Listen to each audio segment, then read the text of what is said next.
Hello, today we will be looking over TDreads' Five Nights at Freddy's timeline and why it makes no sense. But first, who is TDreads? Well, prior to his timeline, he has published a fantastic theory called Lefty DCI, releaser of a banger song. Captain is the greatest writer on earth. He makes Tolkien fucking look like a word. So let's party and let's party again. Cause what Chica is William Afton.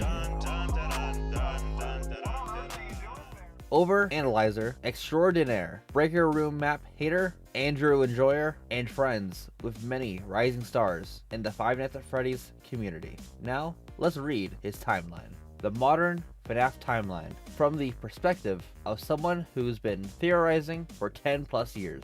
A thread! 1979, William Afton and Henry Emily start developing animatronics for children's entertainment. This is when Afton's fascination with robotics and AI begins. Fredbear's Family Diner was developing around this time and soon to open. Henry and William's fazbear Entertainment Company contracts Edwin Murray to create animatronics for their projects. Edwin has a son named David. True, there he does have a son named David, and designs the mimic endoskeleton to keep him occupied. However, this results in Edwin paying less attention to his son.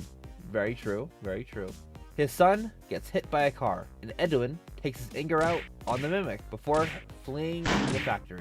1982. William sends a worker to retrieve Edwin's project. They also take the mimic. William thinks that this invention is too amazing to reveal yet, so he disguises it in the form of Circus Baby. What in the John FNAF is this?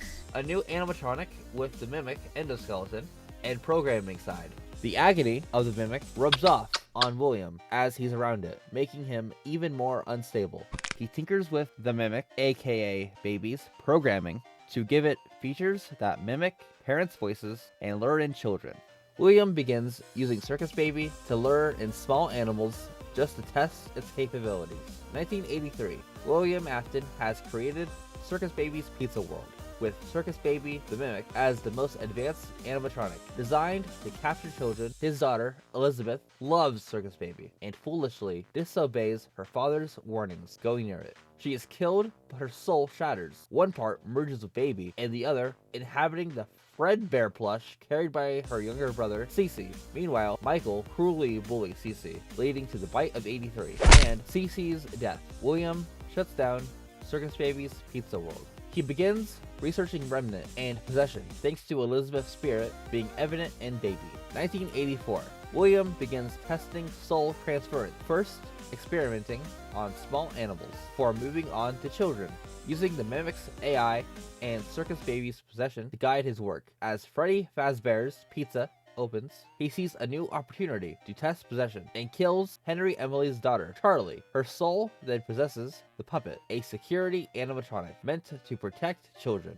Later that night, William Afton sneaks into the abandoned Circus Babies, retrieve Elizabeth's body from the mimic, and buries her in a secret mound in the woods. Meanwhile, Edwin, the creator of the mimic, drinks at Junior's bar. Struggling with his grief, William was also drinking. Will got thrown out and now stands outside the bar, not letting Edwin enter. When Edwin returns home, he finds the mimic is sitting on the couch, silently observing. The locked room, the muddy footprints at Edwin's house suggest that William buried Elizabeth in the woods. Will snuck into Edwin's house, dropped off the mimic on the couch, and drove out the window to run to Junior's and have some beer. 1985.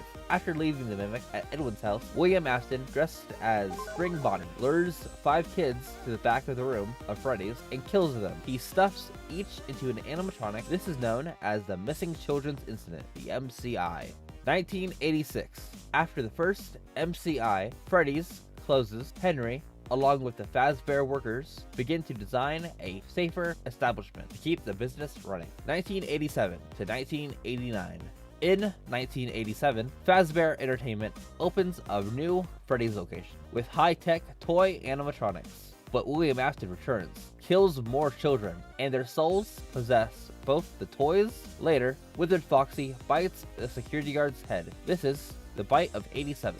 With all of these bad incidences, so much agony has built up in Henry. It swells in his stomach until eventually he can't take it anymore, and the agony bursts from his stomach as the shadowy agony creature by the name of Eleanor. It then flees Henry's house and won't be seen for a while. The remaining fazbear employees open a new restaurant, but it does terrible and makes no money, so it closes soon after. Okay. Late 1989, William Afton investigates the Mimic's origins and discovers Edwin Murray, its original creator. After the closure of FNAF 2's location, William hunts Edwin down, brutally murdering him to erase any trace of his research. The Mimic, still on the couch, observes, learning violence. Unlike the other souls, Edwin's vengeful spirit attaches directly to Afton, becoming the true force behind the suffering later on in Ultimate Custom Night. That has no evidence. What do you mean? 1991. After the latest Freddy's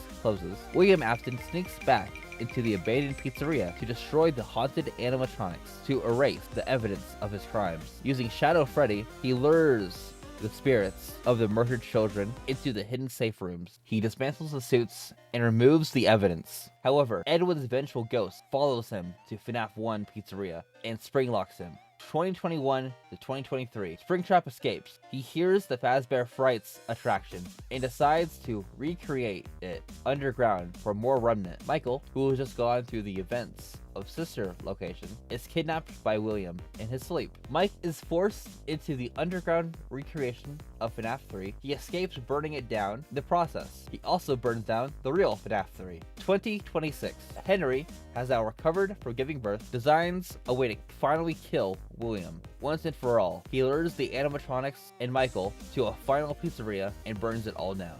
At the end, it said we'll see Eleanor again. The best FNAF character, Eleanor, that's definitely loved and not hated by everybody. Eleanor. Okay, so let's break this down. So first, the biggest thing is he says Edwin is the vengeful spirit, when if you listen to his hit song, it's clearly Andrew. Why is he taking a step back from that? Like, if you're gonna take a step back, just Cassidy.